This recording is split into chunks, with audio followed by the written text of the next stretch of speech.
ਪਾਵਨ ਸ਼ਬਦ ਧੰਨ ਗੁਰੂ ਨਾਨਕ ਦੇਵ ਜੀ ਦਾ ਬਖਸ਼ਿਸ਼ ਕੀਤਾ ਹੋਇਆ ਬਿਲਾਵਲ ਰਾਗ ਦੇ ਅੰਦਰ ਗੁਰੂ ਗ੍ਰੰਥ ਸਾਹਿਬ ਜੀ ਦੇ 832 ਅੰਗ ਤੇ ਦਰਜ ਮਨ ਕਾ ਕਹਿਆ ਮਨਸਾ ਕਰੈ। ਇਹ ਮਨ ਕੀਏ ਤੇ ਮਨਸਾ ਕੀਏ।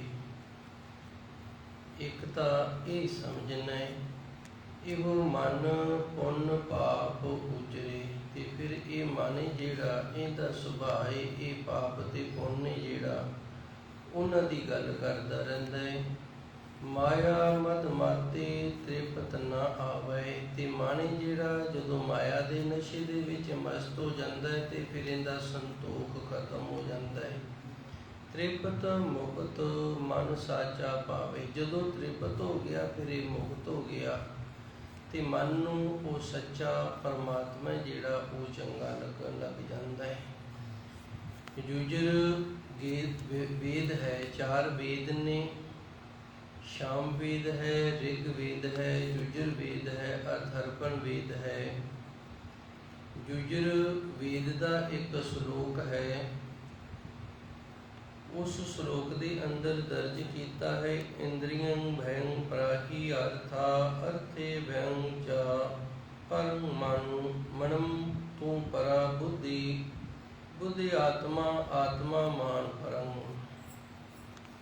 ਇਹਦਾ ਅਰਥ ਇਸ ਤਰ੍ਹਾਂ ਬਣਦਾ ਹੈ ਕਿ ਮਨੁੱਖ ਜਿਹੜਾ ਜਦੋਂ ਇੰਦਰੀਆਂ ਦੇ ਦੁਆਰਾ ਵਿਦਿਆ ਨੂੰ ਪ੍ਰਾਪਤ ਕਰਦਾ ਹੈ ਉਸ ਵਿਦਿਆ ਤੋਂ ਅਰਥਾਂ ਦਾ ਪਤਾ ਲੱਗਦਾ ਹੈ ਤੇ ਅਰਥਾਂ ਦੇ ਗਿਆਨ ਤੋਂ ਅੱਗੇ ਫਿਰ ਮਨ ਦੀ ਸੋਝੀ ਹੁੰਦੀ ਹੈ। ਮਨ ਤੋਂ ਪਰੇ ਹੈ ਆਤਮਾ, ਵਾਹਿਗੁਰੂ ਜੀ, ਮਨ ਤੋਂ ਪਰੇ ਹੈ ਬੁੱਧੀ, ਫਿਰ ਬੁੱਧੀ ਦਾ ਗਿਆਨ ਹੁੰਦਾ ਹੈ। ਬੁੱਧੀ ਤੋਂ ਪਰੇ ਹੈ ਆਤਮਾ ਤੇ ਫਿਰ ਆਤਮਾ ਦੇ ਨਾਲ ਉਸ ਬੁੱਧੀ ਨੂੰ ਸਮਝਿਆ ਜਾਂਦਾ ਹੈ। ਬੁੱਧੀ ਦੇ ਨਾਲ ਉਸ ਆਤਮਾ ਨੂੰ ਸਮਝਿਆ ਜਾਂਦਾ ਹੈ। ਆਤਮਾ ਤੋਂ ਪਰੇ ਜਿਹੜੀ ਹੈ ਉਹ ਪਾਰਾਵਾਰ ਤੋਂ ਰਹਿਤ ਬ੍ਰਹਮ ਹੈ। ਮੈਂ ਇੱਕ ਵਾਰੀ ਫਿਰ ਦੱਸਾਂਗਾ। ਮਨੁੱਖ ਇੰਦਰੀਆਂ ਦੇ ਨਾਲ ਵਿਦਿਆ ਪ੍ਰਾਪਤ ਕਰਦਾ ਹੈ।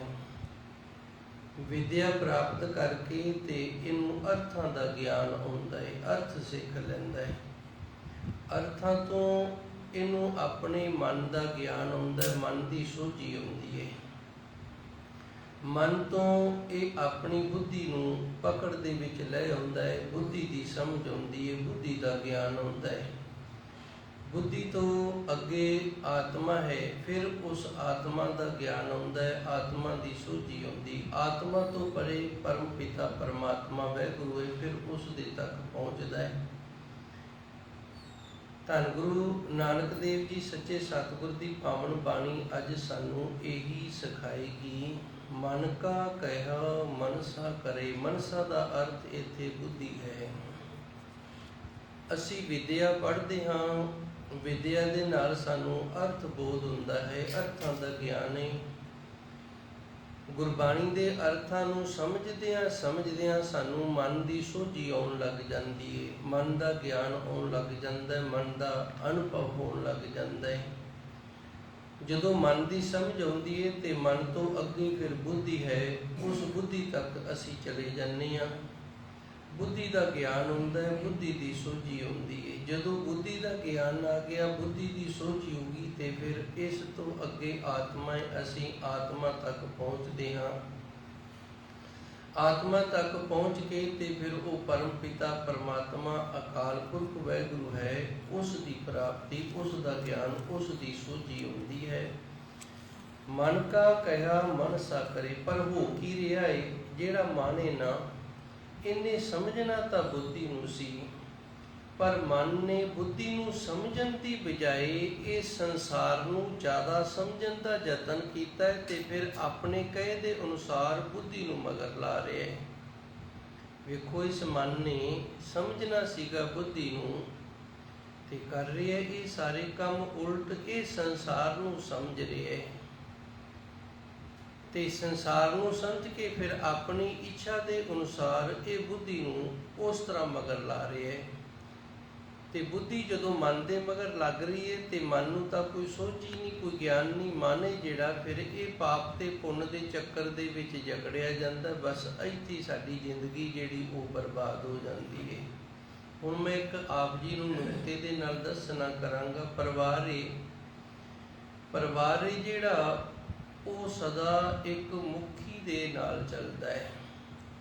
ਜੇ ਉਹਨਾਂ ਦਾ ਕੋਈ ਇੱਕ ਮੁਖੀ ਨਹੀਂ ਹੈਗਾ, ਹੁਣ ਮੈਂ ਇੱਕ ਮੁਖੀ ਦਾ ਵੀ ਅਰਥ ਦੱਸ ਦਿਆਂ। ਇੱਕ ਮੁਖੀ ਜਦੋਂ ਸਾਡੇ ਸਾਰਿਆਂ ਦੇ ਮੂੰਹ ਕਿਸੇ ਇੱਕ ਦੇ ਨਾਲ ਜੁੜ ਜਾਣ ਨਾ, ਉਹਨੂੰ ਇੱਕ ਮੁਖੀ ਆਖਿਆ ਜਾਂਦਾ ਹੈ। ਅਸੀਂ ਕਹਿ ਦਿੰਦੇ ਹਾਂ ਘਰ ਦਾ ਮੁਖੀ ਹੈ, ਬੱਚਾ ਹੈ, ਉਹਦਾ ਮੂੰਹ ਵੀ ਉਸ ਦੇ ਨਾਲ ਜੁੜਿਆ, ਦਾਦਾ ਮੈਨੂੰ ਆਹ ਚੀਜ਼ ਚਾਹੀਦੀ ਹੈ। ਪੁੱਤਰ ਮੂੰਹ ਵੀ ਪਿਤਾ ਨਾਲ ਜੁੜਿਆ, ਪਿਤਾ ਜੀ ਮੈਨੂੰ ਆਹ ਚੀਜ਼ ਚਾਹੀਦੀ ਹੈ। ਸਿਆਣੀਆਂ ਜਿਹੜੀਆਂ ਨੂੰਹਾਂ ਧੀਆਂ ਹੁੰਦੀਆਂ ਨੇ, ਉਹ ਪਿਤਾ ਨੂੰ, ਸਹੁਰੇ ਨੂੰ ਪਿਤਾ ਦੇ ਸਮਾਨ ਸਮਝਦੀਆਂ ਨੇ, ਤੇ ਉਹ ਵੀ ਕਹਿੰਦੀਆਂ ਨੇ ਡੈਡੀ ਜੀ ਸਾਨੂੰ ਆਹ ਚੀਜ਼ ਚਾਹੀਦੀ। ਹੁਣ ਸਾਰਿਆਂ ਦਾ ਮੂੰਹ ਹੈ ਨਾ ਜਿਹੜਾ, ਉਹ ਘਰ ਦੇ ਇੱਕ ਵੱਡੇ ਮੈਂਬਰ ਦੇ ਨਾਲ ਜੁੜਿਆ ਹੈ, ਤੇ ਇਹਨੂੰ ਆਖਦੇ ਨੇ ਇੱਕ ਮੁਖੀ। ਸਾਰਿਆਂ ਦਾ ਮੂੰਹ ਇੱਕ ਪਾਸੇ ਹੈ, ਸਾਰਿਆਂ ਦਾ ਮੂੰਹ ਇੱਕ ਪਾਸੇ ਹੈ, ਤੇ ਇੱਕ ਪਾਸੇ ਮੂੰਹ ਕਰਕੇ ਸਾਰੇ ਤੁਰ ਰਹੇ ਨੇ। ਇਹ ਪਰਿਵਾਰ ਹੈ ਜਿਹੜਾ ਇਹ ਖਿੰਡੇਗਾ ਵੀ ਨਹੀਂ, ਤੇ ਇਹ ਪਰਿਵਾਰ ਹੈ ਜਿਹੜਾ ਇਸ ਘਰੇ ਬਰਕਤਾਂ ਵੀ ਸਾਰੀਆਂ ਹੋਣਗੀਆਂ। ਇਹ ਪਰਿਵਾਰ ਹੈ ਜਿਹੜਾ ਇਹ ਸੁੱਖ ਦੇ ਵਿੱਚ ਵੀ ਰਹੇਗਾ, ਕਿਉਂਕਿ ਇੱਕ ਮੁਖੀ ਹੋ ਗਿਆ। ਹੁਣ ਦੂਜੀ ਗੱਲ ਲੈ ਲਈਏ, ਪੰਜਾਲੀ ਦੇ ਵਿੱਚ ਦੋ ਬਲਦ ਜੁੜੇ ਨੇ, ਇੱਕ ਉੱਪਰ ਨੂੰ ਖਿੱਚਦਾ, ਇੱਕ ਥੱਲੇ ਨੂੰ ਖਿੱਚਦਾ। ਉਹਨੂੰ ਹੱਲ ਖਿੱਚਣਗੇ ਕਿ ਇੱਕ ਦੂਜੇ ਨੂੰ ਖਿੱਚਣਗੇ? ਦੱਸੋ। ਹੱਲ ਨੂੰ ਤਾਂ ਹੀ ਖਿੱਚਣਗੇ ਨਾ ਜੇ ਉਹ ਸਿੱਧਾ ਜ਼ੋਰ ਲਾਣਗੇ। ਇੱਕ ਉੱਧਰ ਨੂੰ ਜ਼ੋਰ ਲਾ ਰਿਹਾ, ਇੱਕ ਉੱਧਰ ਨੂੰ। ਉਵੇਂ ਜਿਸ ਪਰਿਵਾਰ ਦੇ ਵਿੱਚ ਕੋਈ ਕਿਸੇ ਪਾਸੇ ਨੂੰ ਖਿੱਚਦਾ, ਕਹਿੰਦਾ ਜਿੰਨੇ ਕੁ ਮੇਰੇ ਹੱਥ ਦੇ ਵਿੱਚ ਆ ਜਾਣ ਬਸ ਇਹ ਮੈਂ ਹੁਣ ਖਿੱਚ ਲੈਣੇ ਨੇ, ਦੇਣੇ ਨਹੀਂ। ਤੇ ਇਸੇ ਤਰ੍ਹਾਂ ਜਦੋਂ ਕਿਸੇ ਦੂਜੇ ਦਾ ਖੋਹ ਪੈ ਜਾਂਦਾ, ਫਿਰ ਉਹ ਵਿੱਚ ਇਸ ਤਰ੍ਹਾਂ ਗੜਪਾ ਗੜਪੀ ਕਰ ਲੈਂਦਾ। ਇਹ ਹੁਣ ਇੱਕ ਮੁਖੀ ਨਹੀਂ ਹੈਗੇ, ਇਹਨਾਂ ਸਾਰਿਆਂ ਦਾ ਮੁੱਖ ਇੱਕ ਪਾਸੇ ਨਹੀਂ, ਇਹ ਵੱਖੋ ਵੱਖਰੇ ਪਾਸੇ ਖਿੱਚਣ ਲੱਗ ਗਏ ਨੇ, ਤੇ ਇਹ ਪਰਿਵਾਰ ਹੁਣ ਖਿੰਡੇ ਬਿਨਾਂ ਨਹੀਂ ਰਹੇਗਾ। ਹੁਣ ਜਿੱਥੇ ਮੈਂ ਗੱਲ ਲੈ ਕੇ ਆਉਣੀ ਹੈ, ਬੱਚਾ ਹੈ, ਬੱਚੇ ਦੇ ਆਖੇ ਦਾਦਾ ਲੱਗ ਗਏ, ਉਹਨੇ ਸੋਚ ਨਹੀਂ ਕੀਤੀ, ਵਿਚਾਰ ਨਹੀਂ ਕੀਤੀ, ਤੇ ਬੱਚਾ ਜਿਹੜਾ, ਬੱਚੇ ਨੂੰ ਹਰ ਇੱਕ ਚੀਜ਼ ਹੈ ਜਿਹੜੀ ਉਹ ਖੇਡ ਲੱਗਦੀ ਹੈ। ਬੱਚਾ ਹੈ, ਬਚਪਨ ਹੈ, ਬਚਪਨੇ ਦੇ ਵਿੱਚ ਖੇਡ ਬੜੀ ਪਿਆਰੀ ਹੁੰਦੀ ਹੈ, ਤੇ ਬੱਚੇ ਨੂੰ ਹਰ ਇੱਕ ਚੀਜ਼ ਹੈ ਜਿਹੜੀ ਉਹ ਖੇਡ ਲੱਗਦੀ ਹੈ। ਇੱਥੋਂ ਤੱਕ ਵੀ ਵੇਖਿਆ ਗਿਆ ਹੈ ਕਿ ਜਦੋਂ ਬੱਚੇ ਨੂੰ ਕੋਈ ਚੀਜ਼ ਖੇਡਣ ਨੂੰ ਨਾ ਮਿਲੇ ਨਾ, ਜਾਂ ਬੱਚਾ ਹੋਵੇ ਤੇ ਉਹਦਾ ਸਾਰੀਆਂ ਖੇਡਾਂ ਤੋਂ ਮਨ ਜਿਹੜਾ ਉਹ ਉਖੜ ਗਿਆ ਹੋਵੇ, ਜੀ ਨਾ ਕਰਦਾ ਹੋਵੇ ਕਿਸੇ ਵੀ ਖੇਡ ਦੇ ਨਾਲ ਖੇਡਣ ਨੂੰ, ਤੇ ਫਿਰ ਉਹ ਆਪਣੇ ਪਰਿਵਾਰ ਦੇ ਕਿਸੇ ਮੈਂਬਰ ਨੂੰ, ਦਾਦੇ ਨੂੰ ਜਾਂ ਪਿਤਾ ਨੂੰ ਕਹਿੰਦਾ ਤੂੰ ਹੁਣ ਘੋੜਾ ਬਣ ਤੇ ਮੈਂ ਤੇਰੇ ਤੇ ਸਵਾਰੀ ਕਰਾਂਗੇ, ਕਿਉਂਕਿ ਖੇਡਣਾ ਹੈ। ਬੱਚੇ ਲਈ ਇਹ ਵੀ ਇੱਕ ਖੇਡ ਹੈ। ਤੇ ਹੁਣ ਬਜ਼ੁਰਗ ਹੈ ਜਿਹੜਾ ਸੋਚਣਾ ਤੇ ਉਹਨੇ ਨਾ ਵੀ ਇਹ ਤਾਂ ਬੱਚਾ ਹੈ, ਤੇ ਇਹ ਬੱਚਿਆਂ ਨੇ ਬੱਚਿਆਂ ਵਾਲੀ ਗੱਲ ਕਰਨੀ ਹੈ। ਇਹਨੂੰ ਸਮਝ ਦੇ ਨਾਲ ਮੈਂ ਕਿਵੇਂ ਸਮਝਾਣਾ ਹੈ ਜਿਹੜਾ ਇਹ ਰਵੇ ਵੀ ਇੱਕ ਮੁਖੀ, ਤੇ ਦੂਸਰਾ ਸਾਡੇ ਘਰ ਦਾ ਜਿਹੜਾ ਨੁਕਸਾਨ ਹੈ ਉਹ ਵੀ ਨਾ ਹੋਵੇ। ਇਹ ਬੱਚਾ ਜਿਹੜਾ ਇਹ ਸਮਝਦਾਰੀ ਤੋਂ ਕੰਮ ਲੈ ਸਕੇ। ਮਨ ਕਾ ਕਹਿਆ ਮਨਸਾ ਕਰੇ, ਇਹ ਵੀ ਮਨ ਸਾਡਾ ਜਿਹੜਾ ਇਹ ਬੱਚਾ ਹੈ, ਤੇ ਬੁੱਧੀ ਹੈ ਜਿਹੜੀ ਇਹ ਇੱਕ ਸਿਆਣਪ ਹੈ ਮਨੁੱਖ ਦੀ। ਤੇ ਗੁਰੂ ਮਹਾਰਾਜ ਜੀ ਰਹਿਮਤ ਕਰਦੇ ਨੇ, ਜਿਹੜੀ ਅਕਲ ਹੈ, ਜਿਹੜੀ ਬੁੱਧੀ ਹੈ, ਉਸ ਤੋਂ ਅਸੀਂ ਕੰਮ ਨਹੀਂ ਲੈਂਦੇ, ਅਸੀਂ ਕੇਵਲ ਮਨ ਤੋਂ ਹੀ ਕੰਮ ਲੈ ਲੈਂਦੇ ਹਾਂ। ਤੇ ਜਦੋਂ ਮਨ ਤੋਂ ਕੰਮ ਲੈਂਦੇ ਹਾਂ, ਮਨ ਦਾ ਕਹਿਆ ਜਦੋਂ ਬੁੱਧੀ ਕਰਨ ਲੱਗ ਜਾਂਦੀ ਹੈ, ਤੇ ਫਿਰ ਮਨ ਜਿਹੜਾ ਉਹਦਾ ਸੁਭਾਅ ਅਗਲੀ ਤੁਕ ਦੇ ਵਿੱਚ ਦੱਸਦੇ ਹਨ ਜੀ, ਇਹੋ ਮਨ ਪੁੰਨ ਪਾਪ ਉਚਰੈ। ਤੇ ਹੁਣ ਮਨ ਦਾ ਸੁਭਾਅ ਕੀ ਹੈ? ਮਨ ਨੇ ਜਾਂ ਤਾਂ ਪੁੰਨ ਉਚਾਰਨ ਕਰਨੇ ਨੇ ਜਾਂ ਪਾਪ ਕਰਨੇ ਨੇ। ਮਨ ਨੇ ਕਹਿਣਾ ਆ ਪੁੰਨ ਹੈ ਤੇ ਆ ਪਾਪ ਹੈ, ਮਨ ਨੂੰ ਪਤਾ ਕੁਝ ਵੀ ਨਹੀਂ, ਇਸੇ ਨੂੰ ਤਾਂ ਮਨਮੁਖ ਆਖਿਆ ਜਾਂਦਾ ਹੈ। ਮਨ ਜਿਹੜਾ ਇਹਨੂੰ ਪਤਾ ਕੁਝ ਵੀ ਨਹੀਂ, ਪਾਪ ਕੀ ਹੈ ਤੇ ਪੁੰਨ ਕੀ ਹੈ। ਬਸ ਇਹਨੇ ਬੱਚਿਆਂ ਦੀ ਖੇਡ ਦੀ ਤਰ੍ਹਾਂ ਆਪਣੀ ਖੇਡ ਬਣਾਈ ਹੋਈ ਹੈ, ਤੇ ਆਪਣੀ ਖੇਡ ਦੇ ਅਨੁਸਾਰ ਫਿਰ ਬੁੱਧੀ ਨੂੰ ਆਪਣੇ ਮਗਰ ਲਾ ਲੈਂਦਾ ਹੈ, ਤੇ ਉਹਨੂੰ ਦੱਸੀ ਜਾਂਦਾ ਇਹ ਪਾਪ ਹੈ ਤੇ ਇਹ ਪੁੰਨ ਹੈ। ਅਸਲ ਵਿੱਚ ਬੁੱਧੀ ਮਨੁੱਖ ਦੇ ਅੰਦਰ ਇੱਕ ਜੱਜ ਦਾ ਕੰਮ ਕਰਦੀ ਹੈ, ਜਿਹਨੇ ਫੈਸਲਾ ਕਰਨਾ ਹੁੰਦਾ ਹੈ ਮਨ ਦੀ ਸੋਚ ਦੇ ਉੱਤੇ, ਮਨ ਦੀ ਵਿਚਾਰ ਦੇ ਉੱਤੇ। ਮਨ ਦੇ ਵਿੱਚ ਖਿਆਲ ਆਏ, ਮਨ ਦੇ ਵਿੱਚ ਵਿਚਾਰ ਆਈਏ, ਮਨ ਦੇ ਵਿੱਚ ਸੋਚ ਆਈਏ, ਉਹ ਚੰਗੀ ਹੈ ਜਾਂ ਮਾੜੀ ਹੈ, ਇਸ ਦਾ ਫੈਸਲਾ ਕਰਨਾ ਸਾਡੀ ਬੁੱਧੀ ਨੇ। ਜੇ ਬੁੱਧੀ ਸਾਡੀ ਸ੍ਰੇਸ਼ਟ ਹੈ, ਬੁੱਧੀ ਸ਼ੁੱਧ ਹੈ, ਬੁੱਧੀ ਪਵਿੱਤਰ ਹੈ, ਤੇ ਮਨ ਦੁਆਰਾ ਲਏ ਗਏ ਗਲਤ ਫੈਸਲੇ ਨੂੰ ਇਹ ਇਨਕਾਰ ਕਰ ਦੇਗੀ, ਆਖੇਗੀ ਨਹੀਂ ਇਹ ਨਹੀਂ ਕਰਨਾ, ਇਹ ਆਪਣੇ ਲਈ ਯੋਗ ਨਹੀਂ, ਤੇ ਮਨ ਹੀ ਜਿਹੜਾ ਨਾਲ ਦੀ ਨਾਲ ਟਿਕ ਕੇ ਬਹਿ ਜਾਂਦਾ ਹੈ। ਜੇ ਬੁੱਧੀ ਮਨ ਦੇ ਮਗਰ ਲੱਗ ਜਾਵੇ ਤੇ ਫਿਰ ਬੱਚਾ ਜਦੋਂ ਬਜ਼ੁਰਗ ਦੀ ਉਂਗਲ ਫੜ ਲੈਂਦਾ ਨਾ, ਇਹ ਫਿਰ ਮੁੜਨ ਦਾ ਨਾਂ ਹੀ ਨਹੀਂ ਲੈਂਦਾ। ਬਸ ਉਹਨਾਂ ਕੋ ਹੋਰ ਆ ਜਾਓ ਅੱਗੇ। ਵੇਖੇ ਗਏ ਨੇ ਬੱਚੇ ਬਾਹਰ ਨਿਕਲਦੇ ਨੇ, ਬਜ਼ੁਰਗ ਦੀ ਉਂਗਲ ਫੜ ਲੈਂਦੇ ਨੇ ਤੇ ਉਹ ਅੱਗੇ ਨੂੰ ਹੀ ਤੁਰੇ ਜਾਂਦੇ ਨੇ, ਤੇ ਬਜ਼ੁਰਗ ਕਹਿੰਦੇ ਨੇ ਹੁਣ ਬਸ ਕਰ, ਹੋਰ ਅੱਗੇ ਕਿੱਥੇ ਜਾਣਾ, ਹੀ ਮੇਰੇ ਤੋਂ ਨਹੀਂ ਤੁਰਿਆ ਜਾਂਦਾ। ਤੇ ਜੇ ਉਹ ਬਜ਼ੁਰਗ ਤੁਰਿਆ ਜਾਵੇ ਤੇ ਬੱਚਾ ਅੱਗੇ ਪਤਾ ਨਹੀਂ ਕਿੱਧਰ ਨੂੰ ਲੈ ਕੇ ਚਲਾ ਜਾਵੇ। ਇਹ ਬਜ਼ੁਰਗ ਜੇ ਸਿਆਣਾ ਹੋਏਗਾ ਤਾਂ ਉਹਨੂੰ ਰੋਕ ਲੇਗਾ, ਨਾ ਪੁੱਤ ਇਸ ਤੋਂ ਅੱਗੇ ਆਪਾਂ ਨਹੀਂ ਜਾਣਾ, ਇੰਨੀ ਦੂਰ ਜਾ ਕੇ ਆਪਾਂ ਕੀ ਕਰਨਾ। ਬਸ ਇਹੀ ਖੇਡ ਹੈ ਜਿਹੜੀ ਇਹ ਮਨ ਤੇ ਬੁੱਧੀ ਦੀ ਹੈ। ਮੇਰੇ ਖਿਆਲ ਗੱਲ ਪਕੜ ਦੇ ਵਿੱਚ ਆ ਗਈ ਹੋਣੀ ਹੈ। ਧੰਨ ਗੁਰੂ ਮਹਾਰਾਜ ਜੀ ਸਾਨੂੰ ਦੱਸਦੇ ਨੇ, ਮਨ ਕਾ ਕਹਿਆ ਮਨਸਾ ਕਰੈ। ਮਨਸਾ ਦਾ ਅਰਥ ਹੈ ਬੁੱਧੀ, ਤੇ ਮਨ ਜਿਹੜਾ ਇਹ ਵਿਚਾਰਾਂ ਦਾ ਸਮੂਹ ਹੈ। ਇਸ ਦਾ ਕਰਮ ਹੈ ਵਿਚਾਰ ਕਰਨੀ। ਫੈਸਲਾ ਜਿਹੜਾ ਲੈਣਾ ਹੈ ਨਾ, ਉਹ ਬੁੱਧੀ ਨੇ ਲੈਣਾ ਵੀ ਮਨ ਦੀ ਜਿਹੜੀ ਵਿਚਾਰ ਹੈ ਉਹ ਚੰਗੀ ਹੈ ਜਾਂ ਮਾੜੀ ਹੈ। ਜੇ ਬੁੱਧੀ ਨੇ ਯੋਗ ਫੈਸਲਾ ਲੈ ਲਿਆ ਤੇ ਫਿਰ ਉਹ ਮਨੁੱਖ ਹੈ ਜਿਹੜਾ ਉਹ ਪਾਪ ਪੁੰਨ ਤੋਂ ਬਚ ਜਾਵੇਗਾ। ਜੇ ਬੁੱਧੀ ਨੇ ਸ੍ਰੇਸ਼ਟ ਫੈਸਲਾ ਨਹੀਂ ਲਿਆ ਤੇ ਫਿਰ ਮਨੁੱਖ ਜਿਹੜਾ ਇਹ ਪਾਪ ਕਰਮ ਤੋਂ ਪੁੰਨ ਕਰਮ ਤੋਂ ਨਹੀਂ ਬਚ ਸਕਦਾ ਹੈ। ਦੋਵੇਂ ਸੰਗਲ, ਦੋਵੇਂ ਹੱਥ ਕੜੀਆਂ ਨੇ, ਇੱਕ ਸੋਨੇ ਦੀ ਹੱਥ ਕੜੀ ਹੈ ਤੇ ਇੱਕ ਜਿਹੜੀ ਹੈ ਇਹ ਲੋਹੇ ਦੀ ਹੱਥ ਕੜੀ ਹੈ। ਮਨ ਕਾ ਕਹਿਆ ਮਨਸਾ ਕਰੇ। ਮਨ ਦੀ ਕਹੀ ਹੋਈ ਗੱਲ ਨੂੰ ਜਦੋਂ ਬੁੱਧੀ ਕਰਨ ਲੱਗ ਜਾਂਦੀ ਹੈ, ਇਹ ਮਨ ਪੁੰਨ ਪਾਪ ਉਚਰੇ, ਤੇ ਮਨ ਹੀ ਜਿਹੜਾ ਫਿਰ ਇਹ ਬੁੱਧੀ ਨੂੰ ਪਾਪ ਤੇ ਪੁੰਨ ਦੇ ਵਿੱਚ ਹੀ ਉਲਝਾ ਕੇ ਰੱਖ ਲੈਂਦਾ ਹੈ ਜੀ। ਮਾਇਆ ਮਦ ਮਾਤੇ ਤ੍ਰਿਪਤ ਨ ਆਵੈ। ਇਹ ਮਨ ਹੀ ਜਿਹੜਾ ਇਹਦਾ ਬੱਚੇ ਵਰਗਾ ਸੁਭਾਅ ਹੈ। ਬੱਚਾ ਵੇਖਿਆ ਹੈ ਇਹ ਖਾਂਦਾ ਘੱਟ ਹੈ ਤੇ ਖਿਲਾਰਦਾ ਜ਼ਿਆਦਾ ਹੈ। ਬੱਚੇ ਨੂੰ ਆਪ ਜੀ ਬੱਚਿਆਂ ਵਾਲਿਓ, ਮੈਂ ਵੀ ਬੱਚਿਆਂ ਵਾਲਾ ਵੇਖਿਆ ਕਿ ਕਈ ਵਾਰੀ ਨਾ ਬੱਚੇ ਧੱਕਾ ਕਰਦੇ ਹੁੰਦੇ ਸਨ।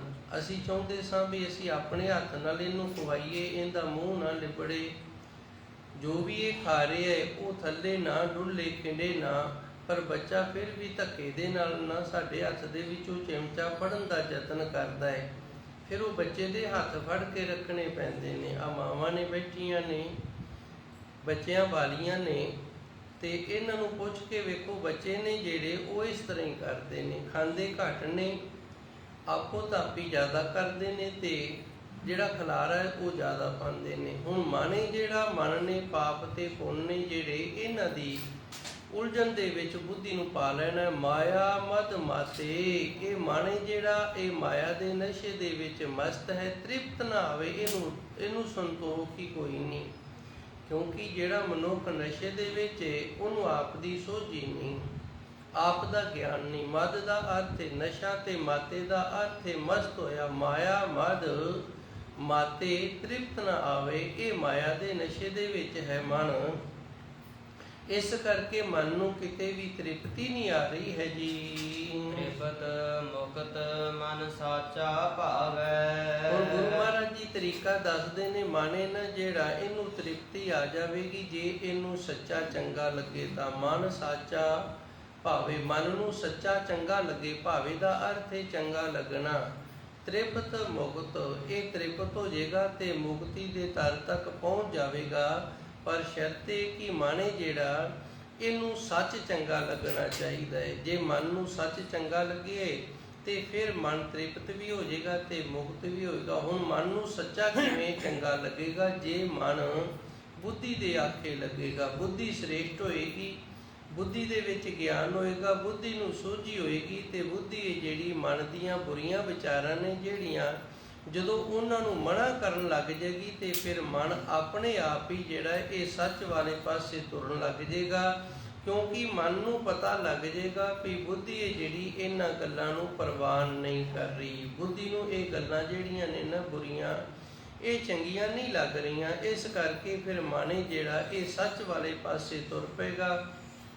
ਜਦੋਂ ਮਨ ਸੱਚ ਵਾਲੇ ਪਾਸੇ ਤੁਰ ਪਏਗਾ ਤੇ ਫਿਰ ਮਨ ਤ੍ਰਿਪਤ ਹੋ ਜਾਵੇਗਾ, ਮੁਕਤ ਹੋ ਜਾਵੇਗਾ ਜੀ। ਧਨ ਧਨ ਕਲਤ ਸਭ ਦੇਖ ਅਭਿਮਾਨਾ। ਹੁਣ ਧੰਨ ਗੁਰੂ ਮਹਾਰਾਜ ਜੀ ਸੱਚੇ ਸਤਿਗੁਰ ਮਨ ਦੀ ਹੋਰ ਹਾਲਤ ਦੱਸਦੇ ਨੇ। ਰਾਹੋ ਵਾਲੀਆਂ ਤੁਕਾਂ ਨੇ ਤਨ ਸਰੀਰ ਨੂੰ ਵੇਖ ਕੇ ਧਨ ਪੈਸੇ ਨੂੰ ਵੇਖ ਕੇ, ਕਲਤ ਆਪਣੇ ਪਰਿਵਾਰ ਨੂੰ ਵੇਖ ਕੇ, ਸਭ ਦੇਖ ਅਭਿਮਾਨਾ, ਇਹਨਾਂ ਸਾਰਿਆਂ ਨੂੰ ਵੇਖ ਕੇ ਮਨ ਦੇ ਵਿੱਚ ਹੰਕਾਰ ਵੀ ਆ ਜਾਂਦਾ ਹੈ। ਮਨ ਜਿਹੜਾ ਇਹ ਜਦੋਂ ਆਪਣੇ ਸਰੀਰ ਨੂੰ ਵੇਖਦਾ ਨਾ ਵੀ ਮੇਰੇ ਵਰਗਾ ਤਾਂ ਸੋਹਣਾ ਹੀ ਕੋਈ ਨਹੀਂ, ਮੇਰੇ ਵਰਗਾ ਸਿਆਣਾ ਹੀ ਕੋਈ ਨਹੀਂ, ਤੇ ਫਿਰ ਇਹਦੇ ਅੰਦਰ ਹੰਕਾਰ ਆ ਜਾਂਦਾ ਹੈ। ਇਸੇ ਤਰ੍ਹਾਂ ਜਦੋਂ ਧਨ ਨੂੰ ਵੇਖਦਾ ਨਾ ਵੀ ਮੇਰੇ ਜਿੰਨਾ ਧਨ ਜਿਹੜਾ ਇਹ ਕਿਸੇ ਕੋਲ ਨਹੀਂ ਹੈਗਾ, ਫਿਰ ਵੀ ਮਨ ਨੂੰ ਹੰਕਾਰ ਆ ਜਾਂਦਾ ਹੈ। ਕਾਲਤ ਇਹ ਸਾਡਾ ਪਰਿਵਾਰ ਹੈ, ਸਭ ਦੇਖ ਅਭਿਮਾਨਾ, ਪਰਿਵਾਰ ਨੂੰ ਵੇਖਦਾ ਵੀ ਇਹ ਮੇਰਾ ਪਰਿਵਾਰ ਹੈ, ਵੇਖੋ ਕਿੰਨਾ ਚੰਗਾ, ਕਿੰਨਾ ਸੋਹਣਾ ਹੈ, ਕਿੱਡਾ ਵੱਡਾ ਹੈ। ਇਸ ਤਰ੍ਹਾਂ ਦੀਆਂ ਗੱਲਾਂ ਦਾ ਜਦੋਂ ਮਨ ਦੇ ਵਿੱਚ ਖਿਆਲ ਆਉਂਦਾ ਤੇ ਫਿਰ ਇਹ ਹੰਕਾਰ ਬਣ ਜਾਂਦਾ ਹੈ ਜੀ। ਬਿਨ ਨਾਵੈ ਕਿਛ ਸੰਗ ਨ ਜਾਣਾ। ਹੁਣ ਬੁੱਧੀ ਜੇ ਮਨ ਨੂੰ ਇਹ ਆਖੇ ਵੀ ਨਾਮ ਤੋਂ ਬਿਨਾ ਤੇਰੇ ਨਾਲ ਕੁਝ ਨਹੀਂ ਜਾਣਾ, ਤੇ ਇਹਦਾ ਫਿਰ ਤੂੰ ਹੰਕਾਰ ਕੀ ਕਰਦਾ ਹੈ? ਹੰਕਾਰ ਤੇ ਮਾਣ ਜਿਹੜਾ ਉਹ ਚੀਜ਼ ਦਾ ਹੁੰਦਾ ਹੈ ਜਿਹੜੀ ਨਾਲ ਨਿਭਣ ਵਾਲੀ ਹੋਵੇ, ਜਿੰਨੇ ਨਾਲ ਹੀ ਨਹੀਂ ਨਿਭਣਾ ਉਹਦਾ ਕਾਹਦਾ ਮਾਣ ਤੇ ਕਾਹਦਾ ਹੰਕਾਰ ਹੈ। ਬਿਨ ਨਾਵੇ ਕਿ ਸੰਗ ਨਾ ਜਾਣਾ, ਬੁੱਧੀ ਨੇ ਮਨ ਨੂੰ ਇਹ ਕਹਿ ਕੇ ਸਮਝਾਉਣਾ ਹੈ ਵੀ ਵੇਖ ਮਨ, ਇਹ ਜੋ ਪਰਮਾਤਮਾ ਦਾ ਨਾਮ ਹੈ, ਸੱਚੇ ਸਤਿਗੁਰ ਦਾ ਨਾਮ ਹੈ, ਇਸ ਨਾਮ ਤੋਂ ਬਿਨਾ ਤੇਰੇ ਨਾਲ ਹੋਰ ਕੁਝ ਵੀ ਜਾਣ ਵਾਲਾ ਨਹੀਂ ਹੈ ਜੀ। ਰਹਾਉ ਕੀਜਹਿ ਰਸ ਭੋਗ ਖੁਸ਼ੀਆ ਮਨ ਕੇਰੀ। ਅੱਗੇ ਧੰਨ ਗੁਰੂ ਮਹਾਰਾਜ ਜੀ ਸੱਚੇ ਸਤਿਗੁਰ ਵਿਸ਼ਰਾਮ ਲਾ ਕੇ ਫਿਰ ਹੋਰ ਖਿਆਲ ਬਖਸ਼ਿਸ਼ ਕਰਦੇ ਨੇ। ਕੀਚੇ ਰਸ ਭੋਗ ਖੁਸ਼ੀਆ ਮਨ ਕੇਰੀ। ਕੀਚੇ ਰਸ ਭੋਗ ਸਾਡੇ ਇੰਦਰੀ ਨੇ, ਇਹ ਸਾਰਿਆਂ ਇੰਦਰੀਆਂ ਦੇ ਵੱਖੋ ਵੱਖਰੇ ਰਸ ਨੇ। ਇਹਨਾਂ ਰਸਾਂ ਨੂੰ ਫਿਰ ਵਿਦਵਾਨ ਇਸ ਤਰ੍ਹਾਂ ਆਖਦੇ ਨੇ, ਸ਼ਬਦ ਸਪਰਸ ਰਸ ਗੰਧ ਰੂਪ, ਇਹ ਸਾਡੇ ਇੰਦਰੀਆਂ ਦੇ ਰਸ ਨੇ। ਭੋਗ ਇਹਨਾਂ ਨੂੰ ਮਨ ਜਿਹੜਾ ਮਨ ਭੋਗਦਾ ਹੈ, ਬੁੱਧੀ ਨਹੀਂ ਭੋਗਦੀ, ਮਨ ਭੋਗਦਾ ਹੈ। ਆਤਮਾ ਨਹੀਂ ਭੋਗਦੀ, ਮਨ ਭੋਗਦਾ ਹੈ। ਕੰਨਾਂ ਦਾ ਰਸ ਹੈ ਸ਼ਬਦ, ਕੰਨਾਂ ਦੁਆਰਾ ਜਦੋਂ ਅਸੀਂ ਸ਼ਬਦ ਸੁਣਦੇ ਹਾਂ ਤੇ ਇਸ ਰਸ ਨੂੰ ਮਨ ਭੋਗਦਾ ਹੈ। ਅੱਖਾਂ ਦਾ ਰਸ ਹੈ ਰੂਪ, ਅੱਖਾਂ ਨਾਲ ਸੋਹਣਾ ਰੂਪ ਵੇਖਦੇ ਹਾਂ ਤੇ ਫਿਰ ਇਸ ਨੂੰ ਭੋਗਣ ਵਾਲਾ ਮਨ ਹੈ।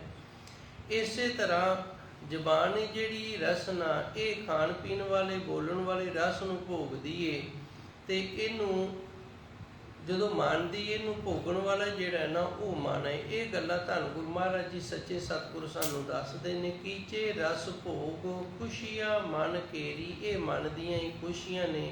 ਤੇ ਮਨ ਹੀ ਜਿਹੜਾ ਨਾ ਇਹ ਜਿਤਨੇ ਪ੍ਰਕਾਰ ਦੇ ਵੀ ਸਰੀਰ ਦੇ ਇੰਦਰੀਆਂ ਦੇ ਰਸ ਨੇ ਉਹਨਾਂ ਨੂੰ ਭੋਗਣਾ ਕਰਦਾ ਹੈ ਜੀ। ਤਨ ਲੋਕਾ ਤਨ ਭਸਮੈ ਢੇਰੀ। ਤੇ ਜੇ ਕਿਤੇ ਬੁੱਧੀ ਇਸ ਮਨ ਨੂੰ ਇਹ ਆਖੇ ਭਈ ਵੇਖ, ਜਿਹੜੇ ਧਨ ਦੇ ਲਈ ਤੂੰ ਪਾਪ ਕਰਦਾ ਹੈ, ਧਨ ਲੋਕਾ, ਇਹ ਧਨ ਅਖੀਰ ਨੂੰ ਜਦੋਂ ਤੂੰ ਮਰ ਗਿਆ ਤੇ ਲੋਕਾਂ ਜੋਗਾ ਰਹਿ ਜਾਣਾ, ਤੇਰੇ ਜੋਗਾ ਨਹੀਂ ਰਹਿਣਾ। ਤਨ ਭਸਮੈ ਢੇਰੀ, ਤੇ ਸਰੀਰ ਜਿਹੜਾ ਇਹਨੇ ਸੜ ਕੇ ਸੁਆਹ ਦੀ ਢੇਰੀ ਹੋ ਜਾਣਾ ਹੈ।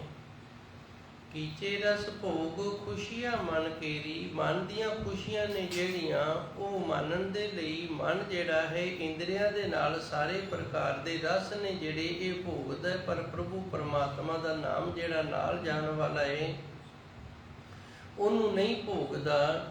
ਜੇ ਕਿਤੇ ਬੁੱਧੀ ਤੀਵਰ ਹੋਵੇ, ਬੁੱਧੀ ਸ੍ਰੇਸ਼ਟ ਹੋਵੇ ਤੇ ਇਸ ਮਨ ਨੂੰ ਇਸ ਗੱਲ ਦੀ ਸੋਝੀ ਦੇਵੇ, ਧਨ ਲੋਕਾ, ਭਾਈ ਜਦੋਂ ਤੂੰ ਸਰੀਰ ਛੱਡੇਗਾ ਨਾ, ਇਹ ਧਨ ਜਿਹੜਾ ਇਹ ਲੋਕਾਂ ਜੋਗਾ ਰਹਿ ਜਾਣਾ ਹੈ। ਤਨ ਭਸਮ ਹੈ ਤੇ ਤਨ ਜਿਹੜਾ ਇਹਨੇ ਸੁਆਹ ਦੀ ਢੇਰੀ ਬਣ ਜਾਣਾ। ਹੁਣ ਲੋਕੀ ਕੌਣ ਨੇ? ਜਦੋਂ ਅਸੀਂ ਇਹ ਸਰੀਰ ਛੱਡ ਦੇਣਾ ਹੈ ਤੇ ਫਿਰ ਜਿਹੜੇ ਸਾਡੇ ਆਪਣੇ ਨੇ ਨਾ ਉਹ ਹੀ ਪਰਾਏ ਹੋ ਜਾਂਦੇ ਨੇ। ਪਰਾਏ ਕਿਵੇਂ ਹੋ ਜਾਂਦੇ ਨੇ? ਸਾਈਂ ਚੱਕ ਕੇ ਲਿਜਾ ਕੇ ਅੱਗ ਦੇ ਵਿੱਚ ਸਾੜ ਦਿੰਦੇ ਨੇ। ਜੇ ਆਪਣੇ ਹੋਣ ਤਾਂ ਫਿਰ ਸਾੜਨ ਕਿਉਂ? ਕਈ ਤਾਂ ਜਿਉਂਦਿਆਂ ਨੂੰ ਹੀ ਸਾੜ ਦਿੰਦੇ ਨੇ। ਆ ਜਿਹੜੇ ਜਿਉਂਦੇ ਮਾਤਾ ਪਿਤਾ ਨੂੰ ਮਾੜਾ ਚੰਗਾ ਬੋਲਦੇ ਨੇ ਜਾਂ ਜਿਉਂਦੇ ਮਾਤਾ ਪਿਤਾ ਨੂੰ ਕੁੱਟ ਦਿੰਦੇ ਨੇ, ਇਹ ਹੁਣ ਆਪਣੇ ਥੋੜ੍ਹੀ ਕੁੱਟਦੇ ਹੁੰਦੇ ਨੇ, ਆਪਣੇ ਥੋੜ੍ਹੀ ਮਾਰਦੇ ਨੇ। ਜਿਹੜੇ ਬਗਾਨੇ ਹੁੰਦੇ ਨੇ ਉਹ ਵੀ ਇਸ ਤਰ੍ਹਾਂ ਦਾ ਕੰਮ ਕਰਦੇ ਨੇ। ਧਨ ਲੋਕਾ ਤਨ ਭਸਮੈ ਢੇਰੀ, ਗੁਰੂ ਮਹਾਰਾਜ ਜੀ ਰਹਿਮਤ ਕਰਦੇ ਨੇ ਜਿਨ੍ਹਾਂ ਵਾਸਤੇ ਧਨ ਕੀਤਾ ਸੀ ਉਹ ਲੋਕੀ ਬਗਾਨੇ ਹੋ ਗਏ ਨੇ, ਤੇ ਸਰੀਰ ਜਿਹੜਾ ਇਹ ਸਰੀਰ ਸਵਾਹ ਦੀ ਢੇਰੀ ਹੋ ਗਿਆ ਹੈ ਜੀ। ਆਗੂ ਖਾਕ ਰਲੈ ਸਭ ਫੈਲ। ਅੱਗੇ ਧੰਨ ਗੁਰੂ ਜੀ ਰਹਿਮਤ ਕਰਦੇ ਨੇ ਮਿੱਟੀ ਦੇ ਵਿੱਚ ਮਿੱਟੀ ਨੇ ਰਲ ਜਾਣਾ। ਸਰੀਰ ਜਿਹੜਾ ਇਹ ਮਿੱਟੀ ਦੀ ਢੇਰੀ ਹੈ। ਖਾਕੂ ਖਾਕ ਰਲੈ ਸਭ ਫੈਲ, ਜਿਹੜੀ ਮਿੱਟੀ ਹੈ ਮਿੱਟੀ ਨੇ ਮਿੱਟੀ ਦੇ ਵਿੱਚ ਰਲ ਜਾਣਾ ਹੈ, ਪਾਣੀ ਨੇ ਪਾਣੀ ਦੇ ਵਿੱਚ ਭਾਪ ਬਣ ਕੇ ਵਿਲੈ ਹੋ ਜਾਣਾ ਹੈ, ਹਵਾ ਨੇ ਹਵਾ ਦੇ ਵਿੱਚ ਰਲ ਜਾਣਾ ਹੈ। ਇਸ ਤਰ੍ਹਾਂ ਪੰਜਾਂ ਤੱਤਾਂ ਤੋਂ ਇਹ ਬਣਿਆ ਹੋਇਆ ਸਰੀਰ ਜਿਹੜਾ ਇਹਨੇ ਪੰਜਾਂ ਤੱਤਾਂ ਦੇ ਵਿੱਚ ਇਸ ਤਰ੍ਹਾਂ ਰਲ ਜਾਣਾ ਹੈ ਜੀ। ਬਿਨ ਸ਼ਬਦੈ ਨਹੀਂ ਉਤਰੈ ਮੈਲ। ਤੇ ਜਿਹੜਾ ਮਨ ਹੈ ਜਿਹੜਾ ਇਹਦੀ ਮੈਲ ਜਿਹੜੀ ਇਹ ਸ਼ਬਦ ਦੀ ਕਮਾਈ ਤੋਂ ਬਿਨਾਂ ਨਹੀਂ ਉਤਰਦੀ। ਜੇ ਸ਼ਬਦ ਦੀ ਕਮਾਈ ਕਰੇ ਤੇ ਫਿਰ ਮਨ ਦੀ ਜਿਹੜੀ ਮੈਲ ਹੈ ਨਾ ਇਹ ਉਤਰ ਜਾਂਦੀ। ਹੁਣ ਮਨ ਦੀ ਮੈਲ ਕਿਹੜੀ ਹੈ? ਗੁਰੂ ਮਹਾਰਾਜ ਜੀ ਨੇ ਦੱਸ ਦਿੱਤਾ, ਮਾਇਆ ਮਦ ਮਾਤੇ, ਮਾਇਆ ਦੇ ਵਿੱਚ ਮਸਤ ਹੋ ਕੇ ਰਹਿਣਾ, ਤ੍ਰਿਪਤ ਨਾ ਆਵੇ ਤੇ ਸੰਤੋਖ ਨਾ ਮਿਲਣਾ। ਸੱਚਾ ਸਤਿਗੁਰੂ ਉਸ ਦਾ ਨਾਮ ਜਿਹੜਾ ਹੈ ਉਹ ਚੰਗਾ ਨਾ ਲੱਗਣਾ।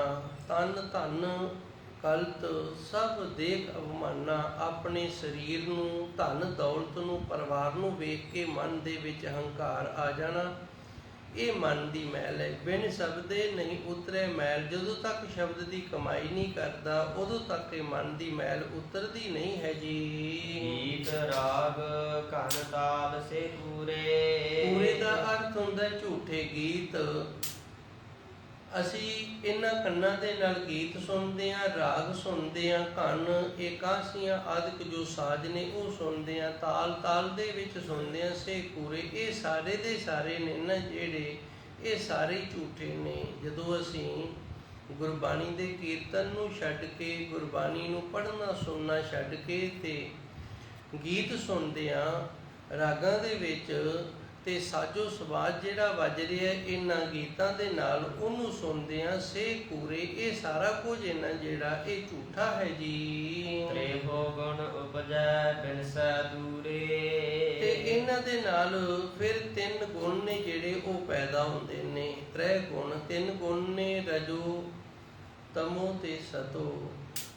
ਰਜੋ ਗੁਣ ਜਿਹੜਾ ਇਹਦੇ ਅੰਦਰ ਇਹਦੇ ਨਾਲ ਮਨੁੱਖ ਦੇ ਅੰਦਰ ਜਿਹੜੀ ਰਾਜਨੀਤੀ ਹੈ ਨਾ ਇਹ ਖਿਆਲ ਬਣਦਾ। ਦਾਸ ਨੇ ਵੇਖੇ ਨੇ ਧਾਰਮਿਕ ਜੀਵਨ ਜਿਉਣ ਵਾਲੇ ਨੇ ਨਾ ਜਿਹੜੇ ਉਹ ਵੀ ਕਈ ਵਾਰੀ ਰਾਜਨੀਤਿਕ ਸੁਭਾਅ ਦੇ ਹੁੰਦੇ ਨੇ ਤੇ ਰਾਜਨੀਤੀ ਦੀਆਂ ਗੱਲਾਂ ਕਰਦੇ ਨੇ। ਉਹਨਾਂ ਦੇ ਅੰਦਰ ਵੀ ਰਾਜਨੀਤੀ ਹੈ ਨਾ ਜਿਹੜੀ ਉਹ ਪਨਪਰੀ ਹੁੰਦੀ ਹੈ। ਇਸੇ ਤਰ੍ਹਾਂ ਤਮੋ ਦਾ ਅਰਥ ਹੁੰਦਾ ਤਾਮਸੀ ਵਿਅਕਤੀ, ਉਹ ਵਿਅਕਤੀ ਜਿਹਦੇ ਵਿੱਚ ਸਬਰ ਸੰਤੋਖ ਨਾ ਹੋਵੇ। ਤੇ ਇਸ ਮਨੁੱਖ ਦਾ ਜਿਹੜਾ ਸੁਭਾਅ ਹੈ ਇਹ ਕਾਮੀ ਤੇ ਕ੍ਰੋਧੀ ਹੋਏਗਾ। ਇਸ ਨੂੰ ਸਭ ਤੋਂ ਜ਼ਿਆਦਾ ਕ੍ਰੋਧ ਚੜੇਗਾ, ਸਭ ਤੋਂ ਜ਼ਿਆਦਾ ਗੁੱਸਾ ਹੋਵੇਗਾ ਤੇ ਸਭ ਤੋਂ ਜ਼ਿਆਦਾ ਇਹ ਕਾਮੀ ਹੋਵੇਗਾ। ਇਹ ਤਮੋ ਬਿਰਤੀ ਹੈ, ਇਹਨੂੰ ਤਾਮਸੀ ਬਿਰਤੀ ਆਖਦੇ। ਸਤੋ ਇਹ ਸਤਵਾਦੀ ਹੋਏਗਾ ਤਾਂ ਸਤਵਾਦੀ, ਪਰ ਇਹ ਕਟਰਪੁਣੇ ਦੇ ਵਿੱਚ ਪੈ ਜਾਂਦਾ ਹੈ। ਜੋ ਧੰਨ ਗੁਰੂ ਨਾਨਕ ਦੇਵ ਜੀ ਸੱਚੇ ਸਤਿਗੁਰੂ ਨੇ ਸਾਨੂੰ ਦੱਸਿਆ ਨਾ, ਜਦੋਂ ਭਰਤਰੀ ਨੇ ਪੁੱਛਿਆ ਸੀ ਸੱਚੇ ਸਤਿਗੁਰੂ ਜੀ ਤੁਹਾਡਾ ਪੰਥ ਕਿਹੜਾ ਹੈ? ਗੁਰੂ ਨਾਨਕ ਦੇਵ ਜੀ ਦੇ ਸ਼ਬਦ ਆਉਂਦੇ ਨੇ ਤਕਰੀਬਨ 3, ਜੇ ਜ਼ਿਆਦਾ ਹੋਣ ਤਾਂ ਮੈਂ ਕੁਝ ਕਹਿ ਨਹੀਂ ਸਕਦਾ। ਉਹ ਮੇਰਾ ਜਿੱਥੋਂ ਤੱਕ ਖਿਆਲ ਹੈ 3 ਸ਼ਬਦ ਨੇ ਜਿਹੜੇ ਉਹ ਭਰਤਰੀ ਦੇ ਪਰਥਾਏ ਗੁਰੂ ਨਾਨਕ ਦੇਵ ਜੀ ਦੇ ਉਚਾਰਨ ਕੀਤੇ ਹੋਏ ਹਨ। ਤੇ ਭਰਤਰੀ ਨੇ ਸਵਾਲ ਕੀਤਾ ਸੀ ਗੁਰੂ ਨਾਨਕ ਦੇਵ ਜੀ ਨੂੰ, ਸੱਚੇ ਸਤਿਗੁਰੂ ਜੀ ਆਪ ਜੀ ਦਾ ਪੰਥ ਕਿਹੜਾ? ਤੇ ਗੁਰੂ ਨਾਨਕ ਦੇਵ ਜੀ ਨੇ ਆਖੇ ਸਗਲੀ ਜੋਤ ਹਮਾਰੀ ਸਮੀਆਂ।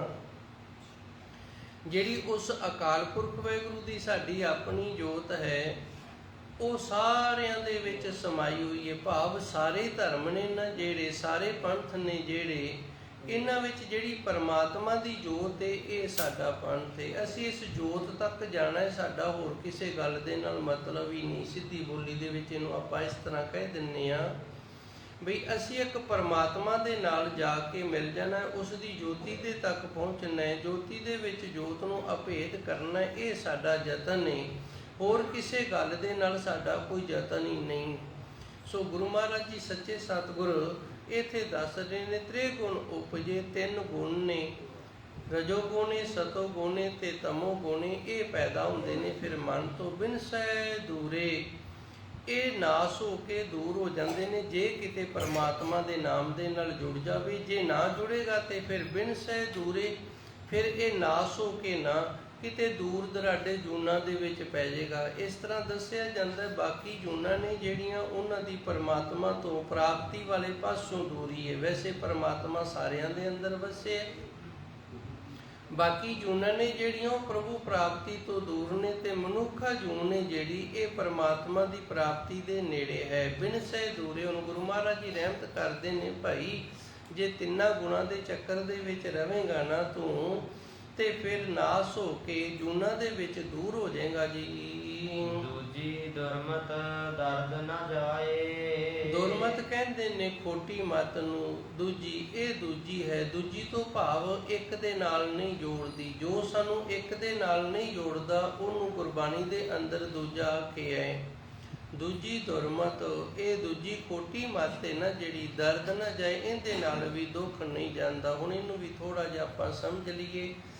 ਇੱਕ ਤਾਂ ਹੋ ਗਿਆ ਮਨ, ਮਨ ਕਾ ਕਹਿਆ ਮਨਸਾ ਕਰੇ। ਇੱਕ ਹੋ ਗਿਆ ਮਨ, ਮਨ ਹੀ ਜਿਹੜਾ ਮਨ ਦੇ ਆਖੇ ਲੱਗ ਕੇ ਸਾਡੀ ਬੁੱਧੀ ਉਵੇਂ ਕਰੀ ਜਾਂਦੀ ਹੈ, ਤੇ ਮਨ ਹੀ ਜਿਹੜਾ ਇਹਦਾ ਸੁਭਾਅ ਬੱਚਿਆਂ ਵਰਗਾ, ਇਹਨੂੰ ਗਿਆਨ ਕੁਝ ਵੀ ਨਹੀਂ, ਸੋਝੀ ਕੁਝ ਵੀ ਨਹੀਂ। ਇਹ ਕੋਈ ਨਾ ਕੋਈ ਪੁੱਠੀ ਸਿੱਧੀ ਵਿਚਾਰ ਕਰਦਾ ਰਹਿੰਦਾ। ਉਹਦੇ ਵਿੱਚ ਜਾਂ ਪਾਪ ਹੋ ਜਾਂਦਾ ਮਨੁੱਖ ਤੋਂ, ਤੇ ਜਾਂ ਪੁੰਨ ਹੋ ਜਾਂਦਾ ਹੈ। ਹੁਣ ਦੂਜੀ ਜਿਹੜੀ ਹੈ ਦੁਰਮਤ, ਮਨੁੱਖ ਦੀ ਜਿਹੜੀ ਮੱਤ ਹੈ ਨਾ, ਇਹ ਵੀ ਖੋਟੀ ਹੈ। ਵੈਸੇ ਦੁਰਮਤ ਦਾ ਅਰਥ ਹੁੰਦਾ ਕੀਤਾ ਹੋਇਆ ਗੁਨਾਹ ਜਿਹੜਾ ਨਾ ਉਹਨੂੰ ਲੁਕਾ ਲੈਣਾ। ਦੁਰੈ ਦਾ ਅਰਥ ਹੁੰਦਾ ਲੁਕਾਉਣਾ। ਉਹ ਮੱਤ ਜਿੰਦੇ ਵਿੱਚ ਇਹ ਤੀਵਰ ਸ਼ਕਤੀ ਆ ਜਾਵੇ ਕਿ ਆਪਣੀ ਬੁਰਾਈ ਨੂੰ ਲੁਕਾ ਸਕੇ, ਉਹਨੂੰ ਦੁਰਮਤ ਆਖਿਆ ਜਾਂਦਾ ਹੈ। ਦੁਰਮਤ, ਕੁਮਤ। ਕੁਮਤ ਦਾ ਅਰਥ ਹੁੰਦਾ ਮਾੜੀ ਮੱਤ। ਮਾੜੀ ਮੱਤ ਜਿਹੜੀ ਹੈ ਇਹ ਲੁਕਾਈ ਨਹੀਂ ਜਾਂਦੀ, ਇਹਨੂੰ ਲੁਕਾਉਣੀ ਨਹੀਂ ਹੁੰਦੀ। ਭਾਵ ਆਪਣਾ ਕੀਤਾ ਹੋਇਆ ਗੁਨਾਹ ਇਹ ਲੁਕਾ ਨਹੀਂ ਸਕਦਾ, ਇਤਨਾ ਚਤਰ ਨਹੀਂ ਹੈਗਾ ਵੀ ਇਹ ਆਪਣਾ ਕੀਤਾ ਹੋਇਆ ਗੁਨਾਹ ਜਿਹੜਾ ਉਹ ਲੁਕਾ ਸਕੇ। ਇਹਨੂੰ ਆਖਦੇ ਨੇ ਕੁਮਤ, ਮਾੜੀ ਮੱਤ ਵਾਲਾ ਹੈ। ਤੇ ਦੁਰਮਤ ਉਹਨੂੰ ਆਖਦੇ ਨੇ ਜਿਹੜਾ ਆਪਣੀ ਮੱਤ ਦੇ ਨਾਲ ਕੀਤੇ ਹੋਏ ਗੁਨਾਹ ਨੂੰ ਲੁਕਾ ਲਵੇ, ਉਹਨੂੰ ਦੁਰਮਤ ਹੀ ਆਖਦੇ ਨੇ। ਦੂਜੀ ਦੁਰਮਤ ਦਰਦ ਨਾ ਜਾਏ। ਅਸੀਂ ਕਰ ਕਰਕੇ ਗੁਨਾਹ ਨੇ ਨਾ ਜਿਹੜੇ ਉਹਨਾਂ ਨੂੰ ਲੁਕਾ ਰਹੇ ਹਾਂ, ਕਿਉਂਕਿ ਸਾਡੇ ਕੋਲ ਇੱਕ ਤਾਂ ਮਨ ਜਿਹੜਾ ਉਹ ਪਾਪ ਦੇ ਪੁੰਨ ਵਿਚਾਰਦਾ। ਦੂਜੀ ਮੱਤ ਸਾਡੇ ਕੋਲ ਇਸ ਤਰ੍ਹਾਂ ਦੀ ਏ ਕਿ ਜਿੰਦੇ ਨਾਲ ਅਸੀਂ ਕੀਤੇ ਹੋਏ ਗੁਨਾਹਾਂ ਨੂੰ ਲੁਕੋ ਰਹੇ ਹਾਂ, ਤੇ ਦਰਦ ਨਾ ਜਾਏ। ਇਹਨਾਂ ਦੇ ਨਾਲ ਫਿਰ ਮਨੁੱਖਾ ਜੀਵਨ ਦੇ ਵਿੱਚ ਕਰਮ ਭੋਗਣ ਵਾਲੇ ਜਿਹੜੇ ਦੁੱਖ ਨੇ ਇਹ ਦੂਰ ਨਹੀਂ ਹੋਣਗੇ ਜੀ। ਛੁਟੈ ਗੁਰਮੁਖ ਦਾਰੂ ਗੁਣ ਗਾਏ। ਧੰਨ ਗੁਰੂ ਜੀ ਰਹਿਮਤ ਕਰਦੇ ਨੇ, ਗੁਰੂ ਸਵਾਰਿਆ ਤੂੰ ਛੁੱਟ ਜਾਵੇਂਗਾ। ਤੇ ਛੁੱਟੇਗਾ ਕਿਵੇਂ? ਗੁਰਮੁਖ ਬਣ। ਹੁਣ ਗੁਰਮੁਖ ਇੱਕ ਮੁਖੀ ਹੋ ਜਾਈਏ ਆਪਾਂ ਸਾਰੇ। ਭਾਵ ਜੋ ਸਾਨੂੰ ਗੁਰੂ ਆਖ ਰਹੇ ਨਾ, ਗੁਰੂ ਦੇ ਆਖੇ ਲੱਗਣਾ। ਜਿਵੇਂ ਪਰਿਵਾਰ ਦੇ ਵਿੱਚ ਪਰਿਵਾਰ ਜਿਹੜਾ ਇਹ ਇੱਕ ਮੁਖੀ ਹੈ, ਸਾਰਾ ਪਰਿਵਾਰ ਇੱਕ ਪਾਸੇ ਚੱਲਦਾ। ਮੈਂ ਆਪ ਜੀ ਨੂੰ ਇੱਕ ਨਿੱਕੀ ਜੀ ਸਾਖੀ ਸੁਣਾ ਦਿੰਦਾ। ਕੋਈ ਨਗਰ ਸੀ ਤੇ ਉਸ ਨਗਰ ਦੇ ਵਿੱਚ ਇੱਕ ਬੜਾ ਗਰੀਬੜਾ ਜਿਹਾ ਰਹਿੰਦਾ ਸੀ। ਦਿਹਾੜੀ ਕਰ ਲੈਂਦਾ, ਆਪਦਾ ਗੁਜ਼ਾਰਾ ਇਹਦਾ ਚੱਲ ਜਾਂਦਾ ਤੇ ਸੋਹਣਾ ਸਮਾਂ ਪਾਸ ਹੁੰਦਾ ਸੀ। ਉਦੋਂ ਜਿਹੜਾ ਖੇਤੀ ਵਾਲਾ ਕਾਰੋਬਾਰ ਸੀ ਇਹ ਤਕਰੀਬਨ ਹੀ ਮੀਂਹ ਦੇ ਉੱਤੇ ਨਿਰਭਰ ਕਰਦਾ ਸੀ। ਜੇ ਚੰਗਾ ਮੀਂਹ ਪੈ ਗਿਆ ਤੇ ਫਿਰ ਫਸਲਾਂ ਚੰਗੀਆਂ ਹੋ ਜਾਂਦੀਆਂ, ਚਾਰ ਦਾਣੇ ਹੋ ਜਾਂਦੇ। ਜੇ ਮੀਂਹ ਬਾਰਿਸ਼ ਨਹੀਂ ਪਈ, ਕਈ ਵਾਰੀ ਵੇਖਿਆ ਗਿਆ ਸੀ ਕਿ ਉੱਗੀ ਹੋਈ ਫਸਲ ਹੈ ਜਿਹੜੀ ਬਾਅਦ ਦੇ ਵਿੱਚ ਮੀਂਹ ਨਾ ਪੈਣਾ। ਜੇਠ ਹਾੜ ਦੇ ਦਿਨਾਂ ਦੇ ਵਿੱਚ ਮੀਂਹ ਪੈ ਜਾਣਾ ਤੇ ਬਾਜਰਾ ਬੀਜਿਆ ਜਾਣਾ। ਫਿਰ ਸੌਣ ਭਾਦਰੋਂ ਜਿਹੜਾ ਸੁੱਕਾ ਹੀ ਲੰਘ ਜਾਣਾ ਤੇ ਉਹ ਜਿਹੜੇ ਉੱਗੇ ਹੋਏ ਦਾਣੇ ਸਨ ਨਾ, ਉਹ ਫਿਰ ਜਦੋਂ ਵੇਖਣਾ ਵੀ ਇਹ ਤਾਂ ਸੁੱਕ ਰਹੇ ਨੇ, ਫਿਰ ਵੱਢ ਕੇ ਪਸ਼ੂਆਂ ਨੂੰ ਪਾ ਦੇਣੇ ਵੀ ਹੁਣ ਮੀਂਹ ਤਾਂ ਪੈਂਦਾ ਨਹੀਂ ਤੇ ਇਹ ਸੁੱਕ ਜਾਣਗੇ ਖੜੇ ਖੜੇ। ਇਸ ਤਰ੍ਹਾਂ ਇਹ ਆਪਣਾ ਗੁਜ਼ਾਰਾ ਕਰ ਰਹੀ ਹੈ ਪਰਿਵਾਰ ਦੇ ਵਿੱਚ। ਪਰ ਅਚਨਚੇਤ ਹੋਇਆ ਕਿ ਇਹ ਕੀ ਕਾਲ ਪੈ ਗਿਆ, ਮੀਂਹ ਨਹੀਂ ਪਿਆ। ਮੀਂਹ ਨਾ ਪੈਣ ਕਰਕੇ, ਵਰਸ਼ਾ ਨਾ ਹੋਣ ਕਰਕੇ ਇਹਨੇ ਆਖਿਆ ਚਲੋ ਆਪਾਂ ਨਗਰ ਛੱਡ ਕੇ ਕਿਤੇ ਹੋਰ ਜਾਂਦੇ, ਉੱਥੇ ਦਿਹਾੜੀ ਲੱਗ ਜਾ ਕਰੇਗੀ ਤੇ ਪਰਿਵਾਰ ਪਾਲ ਲਾਂਗੇ। ਹੁਣ ਗਰੀਬ ਕੋਲੇ ਹੁੰਦਾ ਕਿ ਇਹ ਚਾਰ ਭਾਂਡੇ ਹੁੰਦੇ ਨੇ ਖਾਣ ਨੂੰ, ਤੇ ਦੋ ਚਾਰ ਬਿਸਤਰੇ ਹੁੰਦੇ ਨੇ, ਕੱਪੜੇ ਹੁੰਦੇ ਨੇ ਉੱਪਰ ਲੈਣ ਨੂੰ, ਪਹਿਨਣ ਨੂੰ। ਇਹਨੇ ਆਪਣੇ ਜਿਹੜਾ ਸਮਾਨ ਸੀ ਪੋਟਲੀ ਜੀ ਬੰਨ੍ਹ ਲਈਆਂ, ਦੋ ਤਿੰਨ ਚੁੱਕ ਲਈਆਂ ਨੇ ਤੇ ਤੁਰ ਪਏ ਨੇ। ਤੁਰੇ ਜਾਂਦੇ ਨੇ, ਅੱਗੇ ਇੱਕ ਬਹੁਤ ਵੱਡਾ ਰੁੱਖ ਹੈ, ਉਹਦੇ ਥੱਲੇ ਬੈਠ ਗਏ ਨੇ। ਜਦੋਂ ਉਹਦੇ ਥੱਲੇ ਬੈਠ ਗਏ ਨੇ, ਸ਼ਾਮ ਦਾ ਸਮਾਂ ਹੈ, ਤੇ ਇਹਨੇ ਆਪਣੀ ਪਤਨੀ ਨੂੰ ਆਖਿਆ ਭਗਵਾਨ ਨੇ ਇਸ ਤਰ੍ਹਾਂ ਕਰ ਭਾਈ, ਤੂੰ ਚੁੱਲ੍ਹਾ ਤਿਆਰ ਕਰ ਲਾ। ਇਹ ਚੌਂਕਾ ਚੁੱਲ੍ਹਾ ਜਿਹਾ ਤਿਆਰ ਕਰਨ ਲੱਗੀ। ਅਸੀਂ ਚੁੱਲ੍ਹੇ ਕਿਵੇਂ ਤਿਆਰ ਕਰਦੇ ਸਾਂ? ਤਿੱਖੇ ਕੰਢੇ ਵਾਲੀਆਂ ਨਾ ਬਾਟੀਆਂ ਹੋਇਆ ਕਰਦੀਆਂ ਸਨ ਸਾਡੇ ਕੋਲੇ। ਉਹ ਬਾਟੀ ਦੇ ਨਾਲ ਨਾ ਧਰਤੀ ਨੂੰ ਥੋੜਾ ਜਿਹਾ ਗੋਲ ਗੋਲ ਪੱਟ ਲੈਣਾ ਤੇ ਉਹਦੇ ਉੱਤੇ ਫਿਰ ਪਤੀਲੀ ਜਾਂ ਜੋ ਬਰਤਨ ਸੀ ਉਹ ਰੱਖ ਲੈਣਾ ਤੇ ਉਹਦੇ ਵਿੱਚ ਅੱਗ ਮਚਾ ਦੇਣੀ ਹੈ। ਜਿਹੜੇ ਖੇਤ ਦੇ ਵਿੱਚ ਇਸ ਤਰ੍ਹਾਂ ਚੁੱਲ੍ਹੇ ਬਣਾਉਂਦੇ ਰਹੇ ਨੇ ਨਾ, ਉਹਨਾਂ ਨੂੰ ਤਾਂ ਸਮਝ ਆ ਗਈ ਹੋਣੀ ਤੇ ਦੂਜਿਆਂ ਨੂੰ ਨਹੀਂ ਆਈ। ਇਸ ਤਰ੍ਹਾਂ ਬਾਟੀਆਂ ਦੇ ਨਾਲ ਧਰਤੀ ਖੋਦ ਕੇ ਚੁੱਲ੍ਹਾ ਬਣਾ ਕੇ ਤੇ ਅਸੀਂ ਆਪਣਾ ਸਮਾਂ ਪਾਸ ਕਰ ਲਿਆ ਕਰਦੇ। ਸੋਹਣੇ ਨੇ ਬਾਟੀ ਨਾਲ ਚੁੱਲ੍ਹਾ ਪੱਟਣਾ ਸ਼ੁਰੂ ਕਰ ਦਿੱਤਾ। ਪੁੱਤਰੀ ਨੂੰ ਆਖਿਆ, ਪੁੱਤਰੀ ਤੂੰ ਭਾਂਡੇ ਮਾਂਜ ਲਾ। ਉਹ ਭਾਂਡੇ ਮਾਂਜਣ ਲੱਗ ਗਈ ਹੈ। ਪੁੱਤਰ ਨੂੰ ਆਖਿਆ, ਤੂੰ ਲੱਕੜਾਂ ਲੈ ਆ। ਇਹ ਹੁਣ ਲੱਕੜਾਂ ਲੈ ਆਇਆ। ਉੱਪਰ 2 ਜਾਨਵਰ ਬੈਠੇ ਸਨ। ਇਹ ਜਿਹੜੇ 2 ਜਾਨਵਰ ਬੈਠੇ ਸਨ, ਇਹਨਾਂ ਨੇ ਪੁੱਛਿਆ ਵੀ ਤੇਰੇ ਕੋਲ ਹੈ ਤਾਂ ਕੁਝ ਨਹੀਂ ਤੇ ਤੁਸੀਂ ਤਿਆਰੀ ਲੰਗਰ ਦੀ ਕਰ ਰਹੇ ਹੋ। ਇਹ ਕਹਿੰਦਾ ਤੁਹਾਨੂੰ ਫੜ ਲਵਾਂਗੇ ਤੇ ਖਾ ਲਵਾਂਗੇ, ਹੋਰ ਸਾਡੇ ਕੋਲ ਕੀ, ਹੋਰ ਅਸੀਂ ਕੀ ਕਰਨਾ। ਇਹ ਕਹਿੰਦੇ ਫਿਰ ਜੇ ਅਸੀਂ ਤੁਹਾਨੂੰ ਧਨ ਦੱਸ ਦਈਏ ਤੇ ਫਿਰ ਭਾਈ ਸਾਨੂੰ ਤੁਸੀਂ ਨਹੀਂ ਖਾਂਦੇ। ਕਹਿੰਦੇ ਜੀ ਫਿਰ ਨਹੀਂ ਖਾਂਦੇ, ਤੁਸੀਂ ਸਾਨੂੰ ਦੱਸ ਦਿਓ। ਇਹਨਾਂ ਨੇ ਦੱਸ ਦਿੱਤਾ ਵੀ ਇੱਥੇ ਧਨ ਨੇ ਤੇ ਤੁਸੀਂ ਪੱਟ ਲਓ। ਇਹਨਾਂ ਨੇ ਧਨ ਪੱਟ ਲਿਆ ਤੇ ਵਾਪਸ ਆ ਗਏ ਨੇ। ਹੁਣ ਗੁਆਂਢੀਆਂ ਨੇ ਵੇਖਿਆ ਵੀ ਗਏ ਤਾਂ ਇਹ ਉੱਜੜ ਕੇ ਸੀ, ਇਹਨਾਂ ਦੇ ਕੋਲ ਕੁਝ ਨਹੀਂ ਸੀ ਤੇ ਹੁਣ ਬੜੇ ਖੁਸ਼ ਆਏ ਨੇ। ਬੜੇ ਇਹਨਾਂ ਦੇ ਤਾਂ ਚਾਅ ਚੜੇ ਪਏ ਨੇ। ਪੁੱਛਿਆ, ਤੁਸੀਂ ਕਿੱਥੇ ਗਏ ਸੀ ਤੇ ਕੀ ਲੈਣ ਗਏ ਸੀ ਤੇ ਵਾਪਸ ਕਿਵੇਂ ਆ ਗਏ ਹੋ? ਕਹਿੰਦੇ ਅਸੀਂ ਗਏ ਸੀ, ਇਸ ਤਰ੍ਹਾਂ ਦੁੱਖ ਸੀ, ਅਸੀਂ ਰਾਤ ਕੱਟੀ। ਉੱਥੇ ਅਸੀਂ ਲੰਗਰ ਪਾਣੀ ਦੀ ਤਿਆਰੀ ਕੀਤੀ, ਜਿਵੇਂ ਕੀਤੀ ਸੀ ਉਵੇਂ ਸਾਰੀ ਦੱਸਤੀ। ਤੇ ਇਸ ਤਰ੍ਹਾਂ ਨਾਲ ਇਹ ਜਾਨਵਰ ਸਨ ਜਿਹੜੇ ਇਹਨਾਂ ਨੇ ਸਾਨੂੰ ਆਖਿਆ ਵੀ ਤੁਸੀਂ ਕੀ ਖਾਓਗੇ? ਅਸੀਂ ਕਹਿਤਾ ਵੀ ਤੁਹਾਨੂੰ ਖਾਵਾਂਗੇ, ਹੋਰ ਕੀ ਖਾਣਾ ਹੈ। ਤੇ ਇਹਨਾਂ ਨੇ ਸਾਨੂੰ ਧਨ ਦੱਸ ਦਿੱਤਾ ਤੇ ਅਸੀਂ ਧਨ ਲੈ ਕੇ ਆ ਗਏ। ਹੁਣ ਸਾਡੇ ਕੋਲ ਧਨ ਹੈਗਾ ਗੁਜ਼ਾਰੇ ਜੋਗਾ। ਇੱਥੇ ਨਾ ਤੁਹਾਡੇ ਮਨ ਦੇ ਵਿੱਚ ਇਹ ਖਿਆਲ ਨਾ ਆਏ ਵੀ ਜਾਨਵਰ ਨਹੀਂ ਬੋਲਦੇ। ਜਾਨਵਰ ਬੋਲਦੇ ਨੇ ਪਰ ਉਹਨਾਂ ਦੀ ਬੋਲੀ ਸਾਨੂੰ ਸਮਝ ਦੇ ਵਿੱਚ ਨਹੀਂ ਆਉਂਦੀ। ਵੈਸੇ ਸਮਾਂ ਹੋ ਗਿਆ, ਇੱਕ ਮੈਂ ਸਾਖੀ ਹੋਰ ਵੀ ਸੁਣਾਵਾਂਗਾ, ਮੇਰੇ ਕੁਦਰਤੀ ਖਿਆਲ ਦੇ ਵਿੱਚ ਆ ਗਈ ਹੈ। ਇੱਕ ਸ਼ਾਸਤਰ ਹੈ, ਇਸ ਨੂੰ ਕੋਕ ਸ਼ਾਸਤਰ ਆਖਿਆ ਜਾਂਦਾ ਹੈ। ਇਹ 2 ਨੇ, ਇੱਕ ਕੋਕਾ ਪੰਡਤ ਦਾ ਲਿਖਿਆ, ਮੈਂ ਉਹਦੀ ਗੱਲ ਨਹੀਂ ਕਰਦਾ। ਇੱਕ ਹੋਰ ਸ਼ਾਸਤਰ ਹੈ, ਉਹਨੂੰ ਕੋਕ ਸ਼ਾਸਤਰ ਆਖਿਆ ਜਾਂਦਾ ਹੈ। ਉਹ ਕੋਕ ਸ਼ਾਸਤਰ ਜਿਹੜਾ ਪੜ੍ਹਿਆ ਨਾ, ਉਹ ਜਾਨਵਰਾਂ ਦੀ ਬੋਲੀ ਪਛਾਣ ਲੈਂਦਾ ਵੀ ਇਹ ਜਾਨਵਰ ਜਿਹੜਾ ਨਾ ਹੁਣ ਕੀ ਆਖ ਰਿਹਾ ਹੈ। ਇੱਕ ਗੁੜੀਆ ਸੀ, ਉਹ ਇੱਕ ਵਿਦਵਾਨ ਦੀ ਪੁੱਤਰੀ ਸੀ ਤੇ ਉਹਨੇ ਕੋਕ ਸ਼ਾਸਤਰ ਪੜ੍ਹਿਆ ਹੋਇਆ ਸੀ। ਇਹਨੇ ਕੋਕ ਸ਼ਾਸਤਰ ਪੜ੍ਹਿਆ ਤੇ ਜਦੋਂ ਕੋਕ ਸ਼ਾਸਤਰ ਪੜ੍ਹਿਆ ਇਹਦਾ ਵਿਆਹ ਹੋ ਗਿਆ। ਮੈਂ ਗੱਲ ਲਮਕਾਵਾਂ ਨਾ, ਥੋੜੇ ਸਮੇਂ 'ਚ ਹੀ ਆਪ ਜੀ ਨੂੰ ਸਮਝ ਦੇ ਦਿਆਂ ਵੀ ਜਿਨ੍ਹਾਂ ਨੇ ਕੋਕ ਸ਼ਾਸਤਰ ਪੜ੍ਹਿਆ ਨਾ, ਉਹ ਪੰਛੀਆਂ ਦੀ ਬੋਲੀ ਪਛਾਣ ਲੈਂਦੇ ਨੇ। ਇਹਨੇ ਕੋਕ ਸ਼ਾਸਤਰ ਪੜ੍ਹਿਆ, ਇਹਦਾ ਵਿਆਹ ਹੋ ਗਿਆ। ਜਦੋਂ ਵਿਆਹ ਹੋ ਗਿਆ ਤੇ ਜਿਵੇਂ ਆਪਣਾ ਸਮਾਜਿਕ ਪਰਿਵਾਰਿਕ ਕਾਰੋਬਾਰ ਚੱਲਦਾ, ਉਸ ਤਰ੍ਹਾਂ ਸਾਰੀਆਂ ਰੀਤੀਆਂ ਰਿਵਾਜਾਂ ਹੋਈਆਂ ਨੇ। ਰਾਤ ਨੂੰ ਬੱਚਾ ਸੁੱਤੇ ਨੇ ਤੇ ਦਰਿਆ ਦੇ ਵਿੱਚ ਨਾ ਇੱਕ ਕੋਈ ਮੁਰਦਾ ਜਾ ਰਿਹਾ ਤੇ ਉਹਦੀ ਉਂਗਲ ਦੇ ਵਿੱਚ ਸੋਨੇ ਦਾ ਅੰਗੂਠਾ ਸੀ। ਇਹਦੇ ਵਿੱਚ ਹੀਰਾ ਹੁੰਦਾ, ਇਹਨੂੰ ਤਾਂ ਅੰਗੂਠਾ ਆਖਦੇ ਨੇ, ਬੇਸ਼ੁਮਾਰ ਕੀਮਤੀ ਹੁੰਦਾ ਹੈ। ਤੇ ਗਿੱਦੜ ਨੇ ਆਵਾਜ਼ ਮਾਰੀ ਹੈ ਵੀ ਇਸ ਮੁਰਦੇ ਨੂੰ ਤਾਂ ਮੈਂ ਖਾ ਹੀ ਲੈਣਾ, ਜੇ ਕੋਈ ਮੇਰੀ ਆਵਾਜ਼ ਪਛਾਣਦਾ ਨਾ ਤੇ ਇਹ ਭਾਈ ਮੁਰਦੇ ਦੇ ਉਂਗਲ ਦੇ ਵਿੱਚੋਂ ਅੰਗੂਠਾ ਕੱਢ ਕੇ ਲੈ ਜਾਓ। ਹੁਣ ਇਸ ਬੱਚੀ ਦਾ ਕੋਕ ਸ਼ਾਸਤਰ ਪੜ੍ਹਿਆ ਸੀ, ਇਹਦੇ ਕੰਨ ਦੇ ਵਿੱਚ ਆਵਾਜ਼ ਪਈ ਤੇ ਇਹਨੇ ਨਾ ਬੋਝ ਕੇ ਆਪਣੇ ਪਤੀ ਦੇ ਨਾਲ ਦੇ ਮੰਜੇ ਤੋਂ ਉੱਠ ਕੇ ਤੇ ਬਾਹਰ ਨੂੰ ਚਲੀ ਗਈ ਹੈ ਵੀ ਇੱਥੇ ਨੇੜੇ ਹੀ ਤੇ ਮੈਂ ਹੁਣ ਲੈ ਆਉਣੀ ਆ। ਇਸ ਦੇ ਪਤੀ ਨੇ ਥੋੜਾ ਚਿਰ ਉਡੀਕਿਆ ਵੀ ਬਾਹਰ ਗਈ ਹੋਣੀ ਹੈ ਕੋਈ ਕਿਰਿਆ ਸੋਧਣ ਵਾਸਤੇ। ਜਦੋਂ ਵੇਖਦਾ ਨਾ ਵੀ 10 ਮਿੰਟ 15 ਮਿੰਟ ਹੋਏ ਨੇ ਵਾਪਸ ਨਹੀਂ ਆਈ ਤੇ ਨਵੇਂ ਘਰ ਦੇ ਵਿੱਚ ਪਹਿਲੇ ਦਿਨ ਆਈ ਹੈ ਤੇ ਕਿਤੇ ਭੁਲੇਖਾ ਨਾ ਲੱਗ ਗਿਆ ਹੋਵੇ, ਕਮਰਾ ਹੀ ਨਾ ਭੁੱਲ ਗਈ ਹੋਵੇ। ਇਹ ਬਾਹਰ ਨਿਕਲਿਆ, ਬਾਹਰ ਨੂੰ ਨਿਕਲ ਕੇ ਵੇਖਦਾ ਹੈ। ਜਦੋਂ ਵੇਖਦਾ ਤੇ ਵੇਖਦਾ ਬਾਹਰ ਗਿਆ ਚਲਾਏ, ਪੈੜਾਂ ਨੂੰ ਪਛਾਣਦਾ ਮਗਰ ਗਿਆ ਚਲਾਏ। ਇਹ ਬੱਚੀ ਜਾ ਕੇ ਜਦੋਂ ਉਂਗਲ ਦੇ ਵਿੱਚ ਉਹ ਅੰਗੂਠਾ ਕੱਢਣ ਲੱਗੀ ਤੇ ਨਿਕਲਿਆ ਨਹੀਂ, ਲਾਸ਼ ਖੁੱਲੀ ਹੋਈ ਸੀ। ਇਹਨੇ ਮੂੰਹ ਦੇ ਵਿੱਚ ਪਾ ਕੇ ਤੇ ਉਹ ਅੰਗੂਠਾ ਜਿਹੜਾ ਨਾ ਖਿੱਚ ਲਿਆ ਤੇ ਹੁਣ ਇਹਨੇ ਕੀ ਵੇਖਿਆ, ਇਹਨੂੰ ਲੱਗਿਆ ਵੀ ਸ਼ਾਇਦ ਇਹ ਮੁਰਦੇ ਖਾ ਰਹੀ ਹੈ। ਭੱਜ ਕੇ ਆਣ ਕੇ ਤੇ ਆਪਣੇ ਕਮਰੇ ਦਾ ਅੰਦਰੋਂ ਕੁੰਡਾ ਲਾ ਲਿਆ। ਉਹ ਵਿਚਾਰੀ ਆਪਣੀ ਨਨਾਣ ਦੇ ਨਾਲ ਜਾ ਕੇ ਸੌਂ ਗਈ ਏ। ਜਦੋਂ ਦਿਨ ਚੜ੍ਹਿਆ ਤੇ ਸਾਰਿਆਂ ਨੇ ਆਖਿਆ ਇਹਨੂੰ ਪਤਾ ਨਹੀਂ ਕੀ ਹੋਇਆ, ਰਾਤ ਨੂੰ ਕੁੰਡਾ ਲਾ ਕੇ ਸੌਂ ਗਿਆ ਤੇ ਇਹ ਬੀਬੀ ਰਾਣੀ ਇੱਧਰ ਆਣ ਕੇ ਸੌਂ ਗਈ ਏ। ਪਿਤਾ ਨੇ ਆਖਿਆ ਤੂੰ ਕੁੰਡਾ ਖੋਲ। ਕਹਿੰਦਾ ਪਹਿਲੋਂ ਇਹਨੂੰ ਨਾ ਪੇਕੀ ਛੱਡ ਕੇ ਆ, ਮੈਂ ਫਿਰ ਕੁੰਡਾ ਖੋਲਾਂਗਾ, ਇਹ ਤਾਂ ਬੰਦੇ ਖਾਣੀ ਹੈ। ਹੁਣ ਕੱਲਾ ਪੁੱਤਰ ਸੀ, ਆਖੇ ਲੱਗ ਗਿਆ। ਉਸੇ ਤਰ੍ਹਾਂ ਡੋਲਾ ਸਜਾ ਲਿਆ, ਵਿੱਚ ਬਿਠਾ ਲਿਆ ਤੇ ਤੁਰ ਪਏ ਨੇ ਇਹਨੂੰ ਪੇਕੇ ਛੱਡਣ ਵਾਸਤੇ।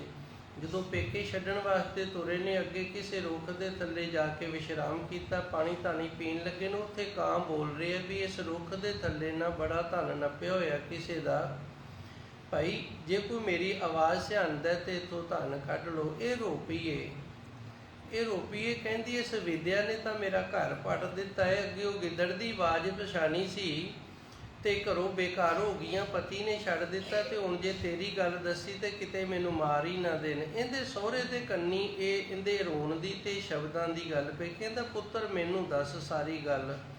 ਇਹਨੇ ਫਿਰ ਸਾਰੀ ਗੱਲ ਦੱਸੀ ਜਿਵੇਂ ਮੈਂ ਆਪ ਜੀ ਨੂੰ ਸੁਣਾਈ ਇਹਨਾਂ ਉਸ ਤਰ੍ਹਾਂ। ਕਹਿੰਦੀ ਜੀ ਮੈਂ ਨਾ ਕੋਕ ਸ਼ਾਸਤਰ ਪੜ੍ਹਿਆ ਹੋਇਆ ਹੈ, ਮੇਰੇ ਪਿਤਾ ਜੀ ਬੜੇ ਵਿਦਵਾਨ ਸਨ ਤੇ ਮੈਂ ਹਰ ਜਾਨਵਰ ਦੀ ਬੋਲੀ ਜਿਹੜੀ ਪਛਾਣ ਰਹਿੰਦੀ ਹਾਂ। ਤੇ ਇਹ ਹੁਣ ਗੱਲ ਆ ਵੇਖੋ ਮੇਰੇ ਕੋਲ ਮੁੰਦਰਾ ਹੈ ਉਹ ਜਿਹੜਾ ਮੈਂ ਰਾਤ ਲੈ ਕੇ ਆਈ ਹਾਂ, ਤੇ ਹੁਣ ਕਹਿੰਦਾ ਵੀ ਇਸ ਤਰ੍ਹਾਂ ਇੱਥੇ ਧਨ ਨੇ। ਇਹ ਵਾਪਸ ਲੈ ਗਏ। ਵਾਪਸ ਲਿਜਾ ਕੇ ਇਹਨੇ ਆਪਣੇ ਪੁੱਤਰ ਨੂੰ ਸਮਝਾਇਆ ਵੀ ਇਹ ਤਾਂ ਬੜੀ ਵਿਦਵਾਨ ਨੇ। ਕਈ ਵਾਰੀ ਨਾ ਇੱਕ ਵਿਦਵਾਨ ਜਦੋਂ ਮੂਰਖਾਂ 'ਚ ਫਸ ਜਾਂਦਾ ਨਾ ਤੇ ਫਿਰ ਜਾਂ ਤਾਂ ਉਹਨਾਂ ਨੂੰ ਮੂਰਖ ਬਣ ਕੇ ਰਵੇ ਤੇ ਫਿਰ ਸਮਾਂ ਪਾਸ ਹੋ ਜਾਂਦਾ, ਨਹੀਂ ਤਾਂ ਫਿਰ ਉਹ ਸਾਰੇ ਉਹਨੂੰ ਉੱਥੋਂ ਕੁੱਟ ਕੇ ਕੱਢ ਦਿੰਦੇ ਹੁੰਦੇ ਐ। ਇਸੇ ਤਰ੍ਹਾਂ ਜੇ ਇੱਕ ਕਮਲਾ ਜ਼ਿਆਦਾ ਵਿਦਵਾਨਾਂ ਦੇ ਵਿੱਚ ਫਸ ਜਾਵੇ ਤੇ ਜਾਂ ਤਾਂ ਫਿਰ ਉਹ ਚੁੱਪ ਕਰਕੇ ਸਮਾਂ ਪਾਸ ਕਰੇ, ਨਹੀਂ ਤਾਂ ਫਿਰ ਸਿਆਣੇ ਉਹਨੂੰ ਉੱਥੋਂ ਤੋੜ ਦੇਣਗੇ। ਇਹ ਦੋਵੇਂ ਗੱਲਾਂ ਜਿਹੜੀਆਂ ਨੇ ਧਿਆਨ ਦੇ ਵਿੱਚ ਰੱਖਣ ਵਾਲੀਆਂ ਹੁੰਦੀਆਂ ਨੇ। ਹੁਣ ਇਹ ਵਾਪਸ ਲੈ ਆਏ ਤੇ ਇਹਨਾਂ ਨੇ ਧਨ ਕੱਢ ਲਿਆ। ਇਸੇ ਤਰ੍ਹਾਂ ਹੁਣ ਇਹਨਾਂ ਨੇ ਜਾ ਕੇ ਜਦੋਂ ਦੱਸਿਆ ਨਾ ਵੀ ਸਾਨੂੰ ਜਾਨਵਰਾਂ ਨੇ ਦੱਸਿਆ ਤੇ ਭਾਈ ਅਸੀਂ ਤਾਂ ਉਹਨਾਂ ਤੋਂ ਇਹ ਧਨ ਲੈ ਕੇ ਆ ਗਏ ਆ। ਹੁਣ ਇਹ ਤੁਰ ਪਿਆ ਹੈ। ਹੁਣ ਇਹ ਇੱਕ ਮੁਖੀ ਨਹੀਂ, ਦੂਜਾ ਗਵਾਂਢੀ ਸੀ ਜਿਹੜਾ ਗਵਾਂਢੀ ਨੇ ਪੁੱਛਿਆ ਕਿੱਥੋਂ ਲਿਆਏ ਹੋ, ਤੁਹਾਨੂੰ ਉਹਨਾਂ ਨੇ ਦੱਸ ਦਿੱਤਾ। ਗਵਾਂਢੀ ਦਾ ਪਰਿਵਾਰ ਇੱਕ ਮੁਖੀ ਨਹੀਂ, ਕੋਈ ਕਿੱਧਰ ਨੂੰ ਖਿੱਚਦਾ ਕੋਈ ਕਿੱਧਰ ਨੂੰ ਖਿੱਚਦਾ। ਇਹ ਵੀ ਗਏ ਚੱਲੇ ਨੇ, ਜਾ ਕੇ ਉਸ ਰੁੱਖ ਦੇ ਥੱਲੇ ਇਕੱਠੇ ਹੋ ਗਏ ਨੇ। ਰੁੱਖ ਦੇ ਥੱਲੇ ਜਦੋਂ ਇਕੱਠੇ ਹੋ ਗਏ ਨੇ ਤੇ ਆਪਣੀ ਪਤਨੀ ਨੂੰ ਕਹਿੰਦਾ ਪੱਟ ਲਾ ਚੁੱਲ੍ਹਾ ਤਿਆਰ ਕਰ ਲਾ।